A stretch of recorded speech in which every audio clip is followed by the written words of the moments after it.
अस्सलाम वालेकुम। Country news digital के साथ आज़ाद कश्मीर के दारुल हुकूमत मुज़फ़्फ़राबाद से मैं अमनी अब्बासी हूँ। जी बिल्कुल, इस वक्त आज़ाद कश्मीर की सबसे बड़ी तालीमी दरसगाह जामिया कश्मीर किंग अब्दुल्ला कैंपस के स्पोर्ट्स कम्प्लेक्स में मौजूद हूँ, जहाँ पर इस वक्त मेरे आंखों में देख सकते हैं Kashmir volleyball super league season 2 के जो मैचेस का इनेकाद किया गया था, आज उसका सेमीफाइनल इस वक्त खेला जा रहा है। इस वक्त मेरे आंखों में देख सकते हैं जो टीमें हैं वो ग्राउंड में मौजूद हैं, इस वक्त खेल रही हैं। अगर बात की जाए KVSL सीज़न 2 की, तो इसकी पूरे आज़ाद कश्मीर भर से जो टीमें हैं तकरीबन 10 टीमें इसमें हिस्सा ले रही हैं।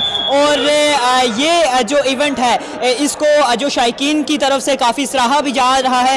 पाक फ़ौज का ये इनिशिएटिव है जो कि सीज़न 1 भी इसका पिछले साल खेला गया था, इस बार सीज़न 2 खेला जा रहा है, जिसको शायकीन की जानब से बड़ा सराहा भी जा रहा है। अगर मेरा कैमरामैन आपको दिखा सके, सामने जो है वो शायकीन की एक बड़ी तादाद मौजूद है जो कि इस इवेंट को एंजॉय करने के लिए पिछले 3-4 दिन से मौजूद हैं। आज इसका सेमीफाइनल खेला जा रहा है और इसके बाद फाइनल खेला जाएगा। ताहम जो अवामी हल्कों की जानब से पाक फौज के इस इक़दाम को सराहा भी जा रहा है। और खेलों के खुसूसन जो सरगर्मियाँ हैं वॉलीबॉल को लेकर जो खिलाड़ी हैं पूरे आज़ाद कश्मीर से वो इसमें हिस्सा ले रहे हैं। 10 टीमें यहाँ पर खेल रही हैं और जो अवामी इलाका है, जो शायकीन हैं इस खेल के, उनका यही कहना है कि इस तरह की जो एक्टिविटीज़ हैं, इस तरह के जो खेल हैं वो खेले जाने चाहिए और इस तरह के खेलों का इनेकाद होना चाहिए, क्योंकि इससे आज़ाद कश्मीर के जो नौजवानों का जो टैलेंट है वो खुलकर सामने भी आता है और ये आज़ाद कश्मीर से निकलकर पाकिस्तान लेवल और फिर इंटरनेशनल लेवल पर